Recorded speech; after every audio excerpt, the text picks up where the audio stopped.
Hi everyone, this is Sumisha Gilotra, Editor, Architect and Interiors India, and I'm very excited today to present to you my next guest on Candid Conversations, Siddarth Sankar from Coimbatore.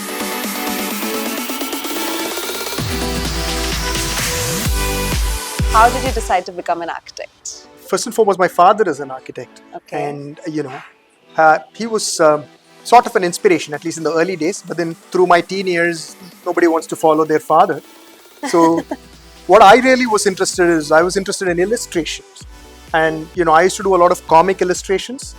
And I was a big comic buff, so we used to do a lot of comic illustration. And then I started getting excited about how the whole background of comics used to work. So that's what sort of drove me into this interest for buildings. Wow, that's the most unique answer I've ever heard, actually. And considering that you're a second generation architect in the Right. firm, that's really interesting. Yeah. Then I realized my father was doing something important. Yes. Subsequently. No, very important. I think architects today are shaping the way we live our lives, and you all are playing a very important role in defining the lifestyles, the way our cities look, and very, very relevant place of work. So, yes, thank you for being an architect. A little birdie told me that you design a lot of hospitals. How did that happen?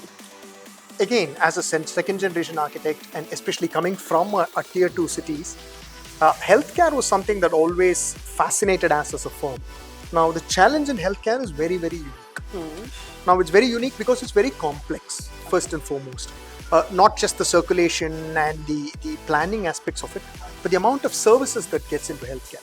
Okay. Especially the mechanical, electrical, plumbing and fire services that go to it. It's a pretty complex thing. So, you need to have a bent of mind that involves both artistry and also engineering knows.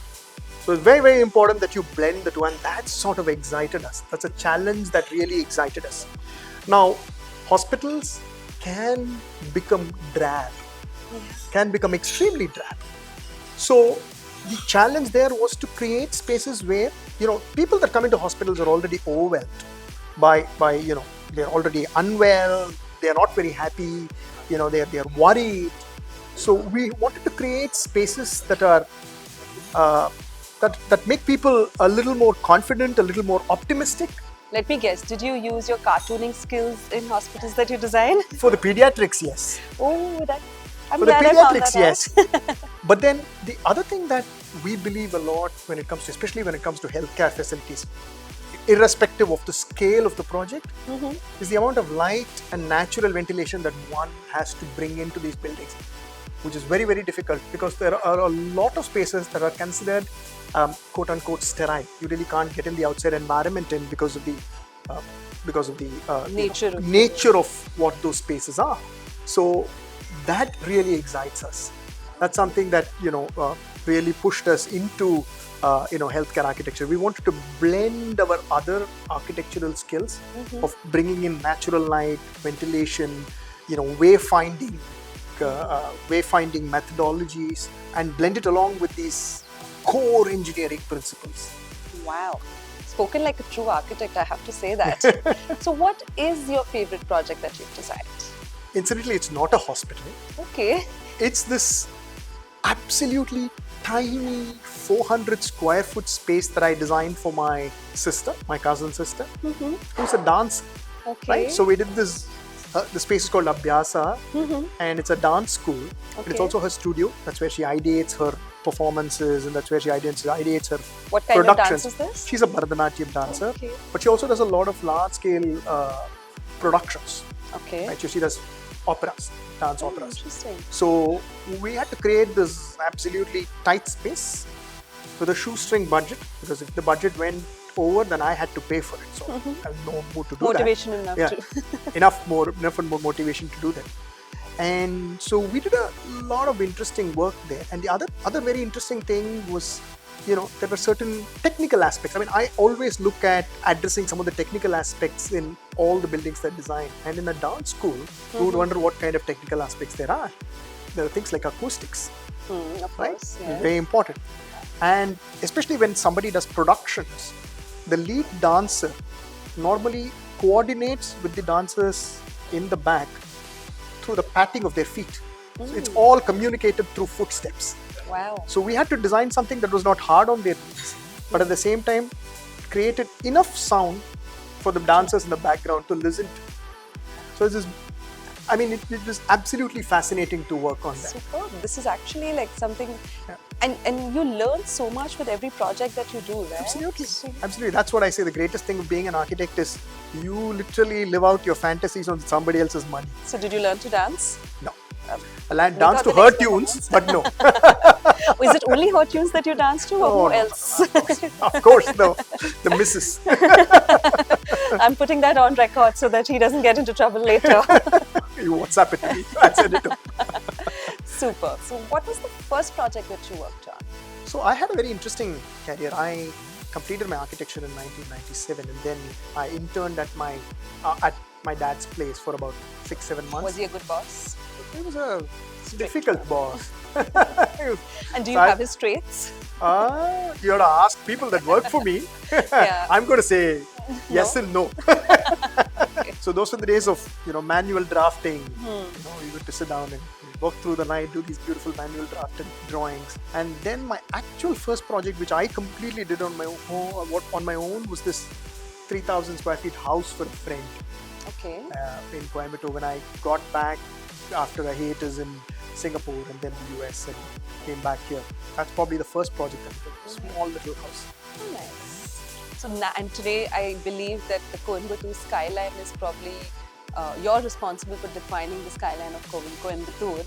So from that 3,000 square feet project to the large infrastructure and architecture projects that you're managing, how has the journey been and what's been your biggest lesson that you've learned? It's been a fabulous journey. I think the single biggest lesson that I've learned is that people go to a doctor. They go because they're sick, they're in trouble. When they normally go to a lawyer, they go to a lawyer because they have a problem. When they go to, let's say, a chartered accountant, you may or may not have a tax problem, but you're going there and you're a little worried. The only kind of people that come to an architect are people that are successful. Okay. They come to you because they are successful. And they are successful because they are smart, they are hardworking, right? So you learn to value the clients tremendously. You learn to listen. Because the guy sitting opposite you is probably smarter than you. Because he's able to put in more money and build something that you are not able to. So you have to listen. And that's something that I've learned. And every little bit of that listening gives you a clue on how the project needs to be done. And it's very, very important to stay humble. When you may have the greatest of ideas, but it's ultimately his building. And that humility is very, very important in designing every building. And the minute you start realizing that, I think you have a very happy relationship with the client, and then the other things follow. Wow, that is definitely insightful, and I cannot agree more because, I don't know what to say. That's really, really insightful. Very well put together. Nice. How many years have you been in architecture now? Wow, somebody's been working so hard that he didn't realize how many 26 years now, 25 years now. Okay, that's interesting. And what's been the most rewarding part of your journey? When a building gets done. Yeah, every time? Every time. Yeah, never disappointed looking at a building and say, this could have been different. And that's part of the joy, right? Yeah, it's like you raise the child right, but there's a little flaw, but you love the child for that flaw. Yeah. And do you even discuss these issues? What's your process of probably designing and then looking back at what you've done when you're doing the next project? I think it's very important to be honest about it. I think if you've made a mistake in a project, it's very important that you walk up to the client and say, hey, listen, I could have done this better. And they appreciate it. Really? Yeah. And how much percentage of your clients are repeat clients? Because I believe that is the I would say about 70%. 70 to 80%. 70% are repeat clients. Okay. And other than Coimbatore, which other cities are you working in right now? We have small offices now in both Bangalore and Chennai. Okay. So we pretty much work around the country. Okay. And we started doing some work in Africa now. Doing a couple of jobs in Nigeria, doing some work in Benin. And they're also architecture projects? They're all architecture projects. So we work pretty much around the country. But our work, currently the major part of work is in Tamil Nadu, Kerala, Karnataka. We are getting into Andhra and Telangana. Okay. Tell us a little bit about yourself. What do you do when you're not designing? Oh, I have a myriad of interests. I'm a big sports buff. I play tennis. I play a So have you picked up the pickle and paddle as well? Or you're still very old but school? we tennis players cough at them Yeah. because it's juvenile for us because we lose at it all the time. Do you? I don't believe that. Yeah. Pickle is a totally different Yeah. sport. Yeah, pickle and paddle is fun, but I Hey, play. pickle and paddle is for people like us, Yeah. and then you have tennis players. But that's So, nice. You yeah, play so tennis? I play tennis. Lot of music. Listen to a lot of. What music. kind of music do you listen All to? kinds of music. I mean, I really like Carnatic music. I listen to a lot of classical. Both my kids are into it. My son plays the tabla. Yeah, and movies. Yeah, what kind of movies do you watch? I watch a lot of sci-fi, fantasy, and I still can't let go of my comic book days. Are you also into car racing by any chance? Okay. No, not your cup of tea? No. Okay. That's interesting. So, other than dance, I think you're involved in all kinds of arts. Yep. Yep. Okay. I have two left feet when it comes to dancing. I don't believe that at all. I'll have to see it to believe it. Oh, but boy. yes. Yeah, you will see it and you will believe it. It's terrible. And if you had to reveal a secret about you that nobody knows, what would that be? Not much. I'm like an open book. Everybody Really? knows. Yeah. Oh, there must be something. Pretty that simple you're guy. like. Shall we believe him? Yes. Superb. Tell us about a project. Do you like to travel a lot? Yes, I do travel a lot. So, what's your favorite travel destination? My City or country that's really favorite inspired travel you? destination so far has been Kenya. Kenya. Yeah. Okay. Are you like a wildlife buff? Not really, but yeah, I mean, it was fascinating, and we did this 7-day trip. Absolutely fascinating. Yeah. I was like, What I was mean, the highlight? oh, the highlight was a couple of really close encounters Okay. with wildlife. I believe you. with wildlife. So it was quite fascinating. But there's so much. And the power of nature, you understand how powerful nature is. But there's so much scope for development in countries like Kenya. What are your thoughts on that? There is tremendous amount of development, and there's the only challenge with countries like that is the instability of finances. That is the challenge. But other than that, people are amazing. I mean, a lot of people say it's dangerous and things like that, but if the average common person is such a kind and gentle soul. What do you think is the scope of architecture in countries like that? Tremendous amount of scope in architecture. I mean, some of the greatest architects now are coming in from Africa. Really? Pritzker, last year's Pritzker Prize winner David Adai is from Africa, and they're doing seminal work. They are actually, I mean, I look at it, they're actually teaching us back our roots. I mean, we've forgotten a lot of our vernacular architecture. We've gone into this modern, contemporary boxes. We've sort of started forgetting about it, and people like David Adai is sort of teaching us. It's like somebody shaking you up and bringing you back to reality. Absolutely. And it's also very, very, very important for us to embrace our culture when it comes to, I mean, a lot of people are doing it nicely, but then I think it should be done at a larger scale. More mainstream right now. It should become more mainstream. The bane of modern architecture, or the bane of using the right things in the wrong context, or the wrong things in the right context, or how things go wrong.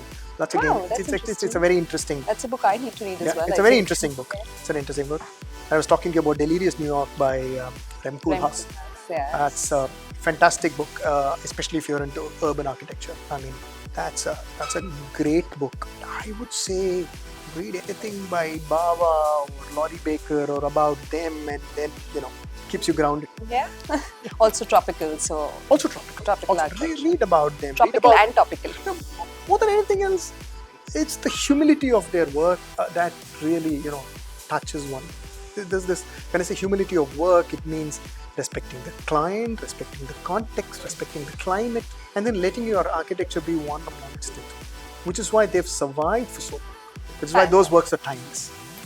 Absolutely. Fantastic. Thank you so much. Pleasure. I absolutely enjoyed this conversation, and I hope you did too.